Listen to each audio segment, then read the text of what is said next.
Hello and welcome to Asa Smiles. I'm Asa, your host. Thank you for joining us. Today is Saturday, May 18th of 2024. It is lovely outside. I have been super busy and so we haven't been able to get on here and make some more podcasts like we wanted to do, but that's okay because what we're working on has been really, really important. So, first of all, let's give just a little bit of an update on the Eric Alvarado case. That case has been popping off here for a little bit, and we are really, really grateful for that. Let's talk about some things that we have learned after going through some files that our volunteer Melissa had in that she had accumulated while working the Eric's case. We noted that response from the state troopers in Arkansas were that they had not issued a tow tag on Eric's vehicle as previously thought. And so yesterday, after extensive conversation with the Arkansas State Police, it was determined that that is in fact true. There was not a tow tag issued in Eric's case on his vehicle in Arkansas.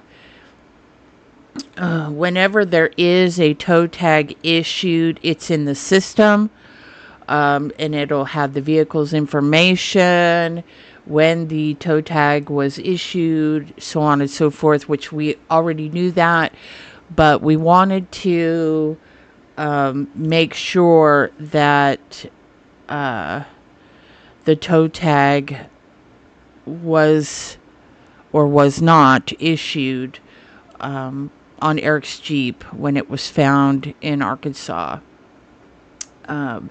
So in thorough conversation with the state police, it was determined that there was never a tow tag issued in Eric's case on his vehicle when it was found.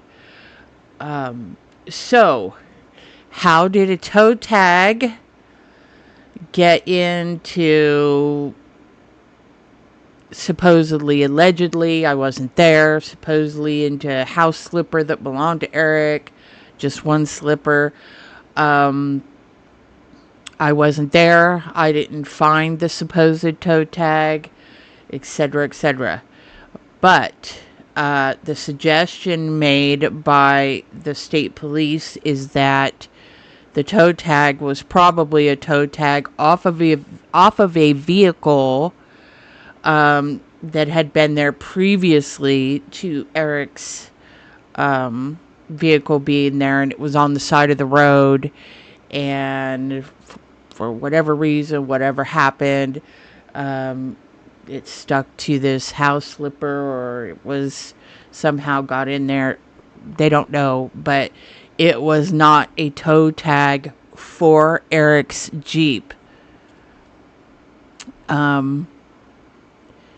Is that significant? Yes, because previously that tow tag was being used as some kind of timeline of when the vehicle was there, but that's not true. That tow tag did not belong to, and I mean tow tag like TOW, like we're going to tow your vehicle. So, not tow tag like, on your toe when you pass away. We're talking about a tow tag for a vehicle. And that tow tag was not issued for Eric Alvarado's Jeep. There was never a tow tag issued by the state police or the local police sheriff's office for Eric's vehicle ever. So it was said by the trooper that was in that area that they did observe Eric's vehicle on the side of the road, but that they did not issue a tow tag for it. They usually will give people time. They'll go by, they'll note the time, look at their, wristwatch. Okay, it's noon. I'm just making up time. Okay, it's noon. If I come back in 3 hours and the vehicle's still there, there's no note on the vehicle saying, I ran out of gas, I'll be back, or I got a flat tire, whatever. We'll come back and we'll issue a tow tag. So they noted that Eric's vehicle was there, but there was never a tow tag issued at all for the vehicle. Now, the vehicle was towed once it was realized that it was needed because Eric was missing. However, an actual tow tag on the vehicle, because the vehicle was just left on the side of the road, broke down or what have you, and it's a hazard, that did not happen. So it's interesting that this tow tag seemingly came out of nowhere, and I gotta say, we have absolutely zero reason to believe or suggest that the state troopers involved would, fabricate a story. There's no reason for them to do that. They said they didn't leave a tow tag, and I think they are absolutely being honest and truthful that they did not.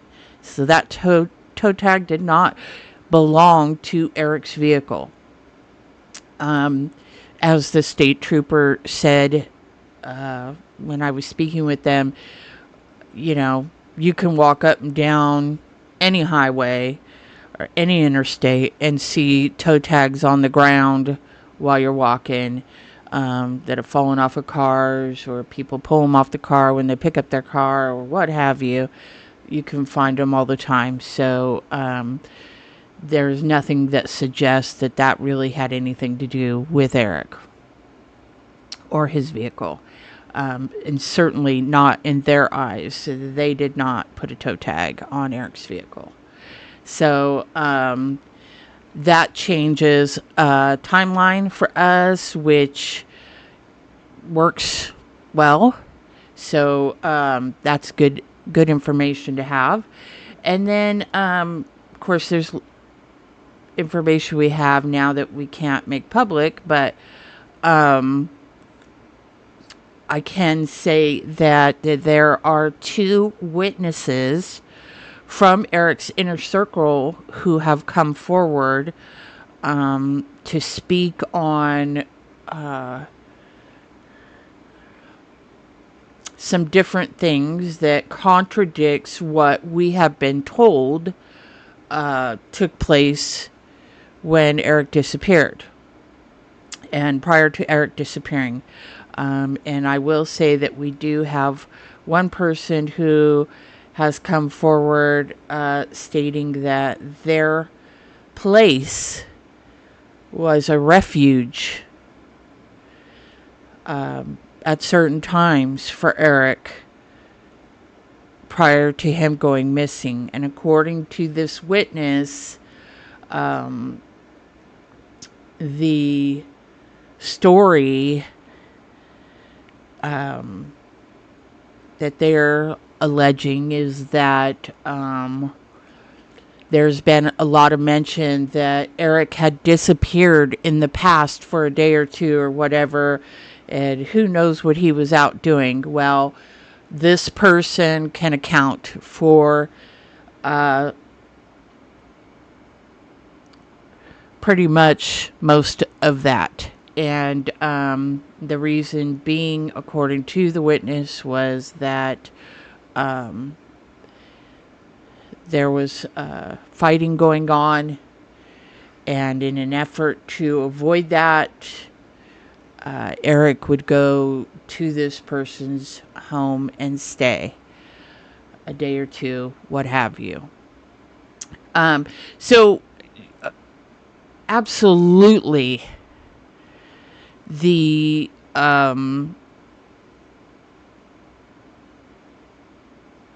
truth is starting to spill out all over the place. And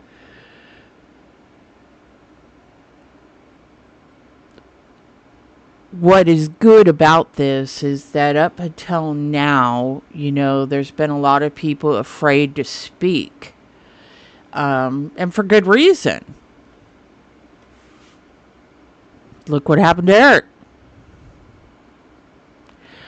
But now people are starting to say, enough's enough. We need to come forward and say something so that this family can have some peace in their life. And I expect this absolutely to bring indictments at some point. Excuse me? Hold on just a second. So anyways, Eric's case really is taking off, and I do want to say from the very bottom of my heart that the three individuals who have been coming forward with information, I thank you. All information that we receive gets passed on to law enforcement, and of course goes in our report to other agencies. So I want to thank you guys for being brave enough and having enough of a conscience to, say, hey, this is what we know. And I appreciate you, all of you, for doing that. And we've been working on getting, our research on missing persons in the United States and in the world. We've been doing a lot of studying and research with NAMAS and Saved in America on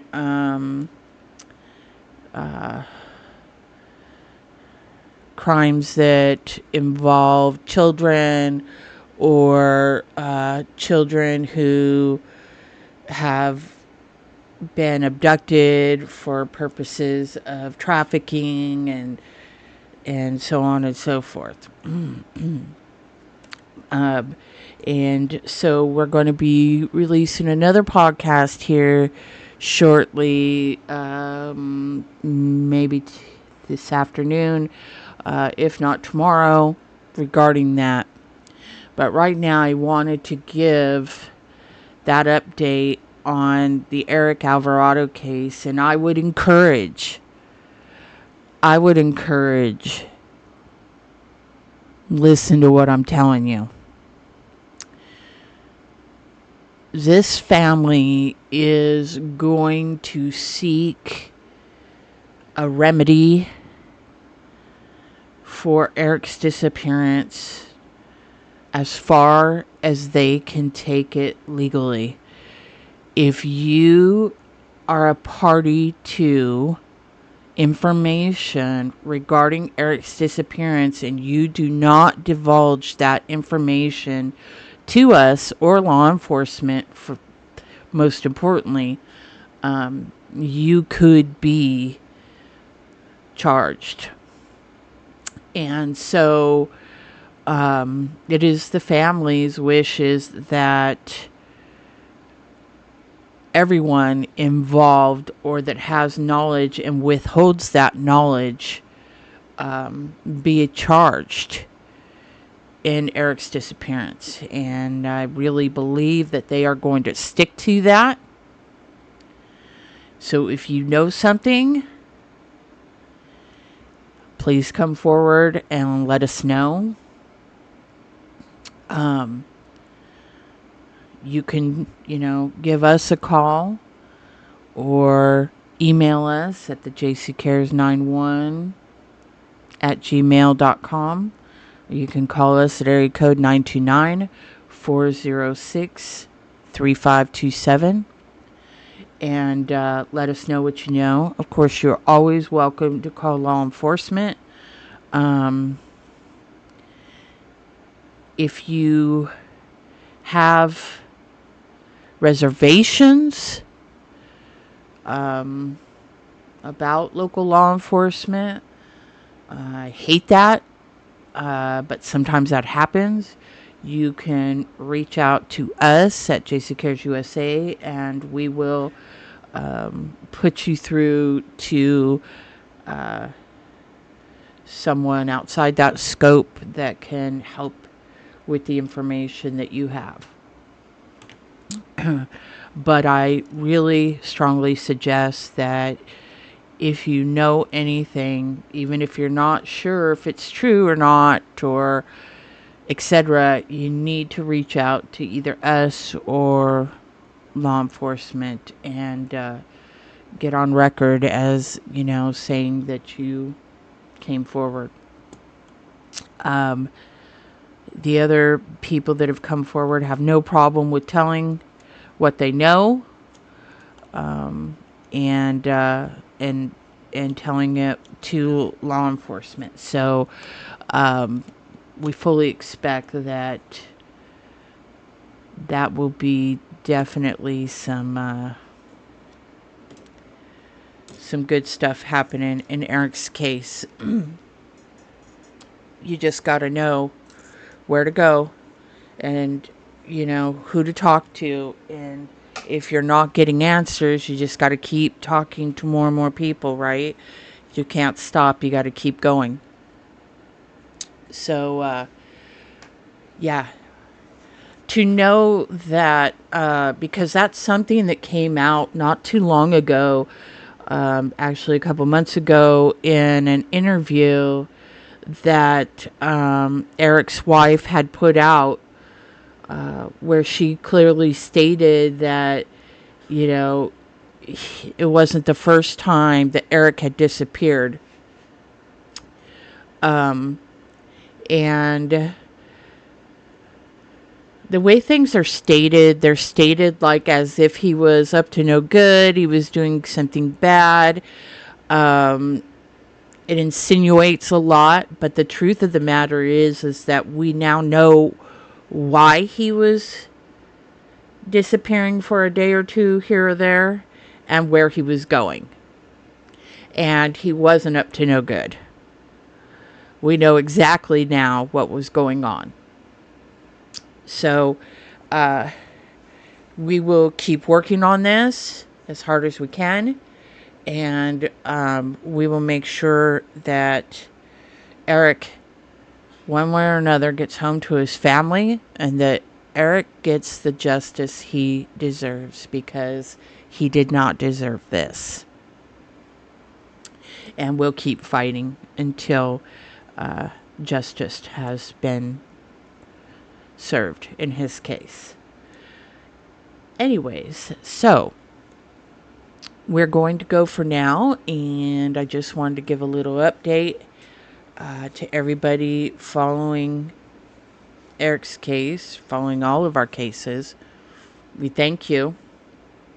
Listen, again, if you have any information, I urge you to come forward and let us know what you know or what you think you know, and we will